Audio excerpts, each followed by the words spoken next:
So hello guys, good day sa ating lahat. So day 1 natin ngayon. So sa gusto pala magkaroon ng free lifetime access sa inyong mga Microsoft PowerPoint, Word at saka Excel. So panoorin nyo lang ang video na ito hanggang dulo. Bibigyan ko kayo ng free lifetime access sa inyong mga Microsoft. So tara, let's go. So yun nga guys, may problema ang ating kaibigan dito. So, dinaan niya dito ang kanyang laptop. So, ang problema nito is nag-expire na yung kanyang access or license sa kanyang Word. So, ito ngayon yung ayusin natin. So, bibigyan natin siya ng free lifetime access sa kanyang Word or sa kanyang Microsoft. So, gagawa natin siya ng free account para magagamit niya ito at para makatulong na rin tayo. So tara, let's go, panoorin natin itong video nito hanggang dulo. So punta tayo sa kanyang Word, try natin. So open natin yan. Bago ka pala dito is parang malfunction yung keyboard ng laptop mo. Pero ibig sabihin nun, hindi na magana or hindi na siya magkaroon ng typing. One reason nito is expire na ang kanyang license. So kung makikita nyo, itong anim na to is ito yung mga hindi na magamit. So ito yung covered ng Microsoft na i-close natin, din punta naman natin ang kanyang PowerPoint kung gumagana ba talaga o hindi. Try natin, click natin, yun. So try it now. So yan, sinubukan ko is bagong open na yan, yun, gumana siya, ilang liters lang, tapos wala na, nakalagay naman create. Close natin PowerPoint, balik tayo sa Word.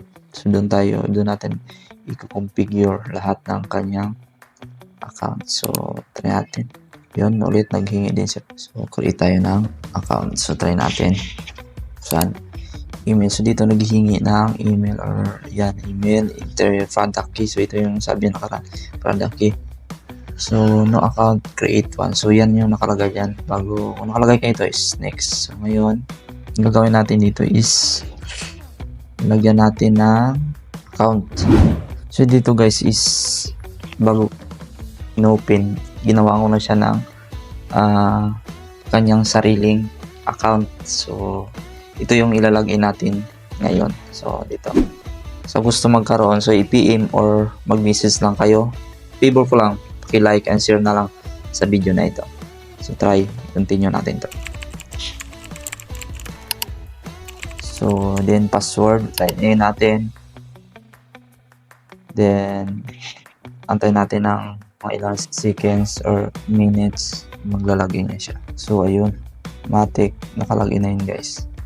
So ang gagawin natin yan is i-exit muna natin yung ating Word bago i-open natin ulit para mag-reset up siya ulit. So yun, then click tayo sa blank document. So yun, so guys, worth it siya guys. So legit na to, ilang beses ko na to nagawa. Wala na to siya guys, legit. So yan, papalitan natin siya lahat. May edit yung baga kung anong setup ng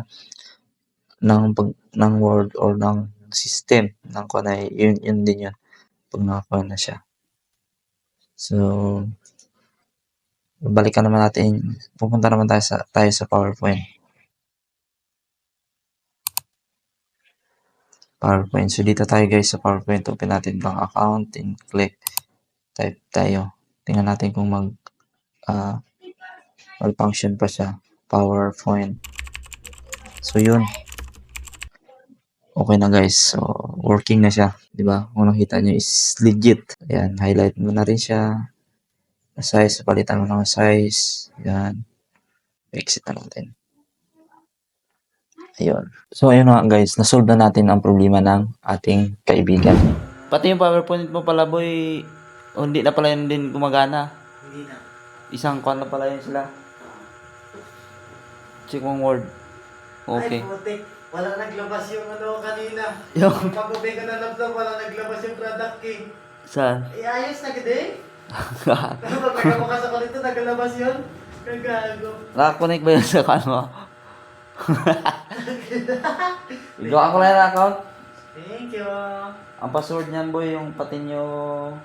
So yun guys, so sa gusto magkaroon ng free lifetime access sa inyong Microsoft. So, just comment or PM lang kayo sa akin. So, gagawan ko kayo ng free account. Huwag kayong mag-alala. Legit to guys. So, ang gawin nyo lang, please like, share, and follow ang aking account para sa mga susunod pa natin mga videos. So, ulit guys, thank you and more power. See you sa next video and God bless sa ating lahat.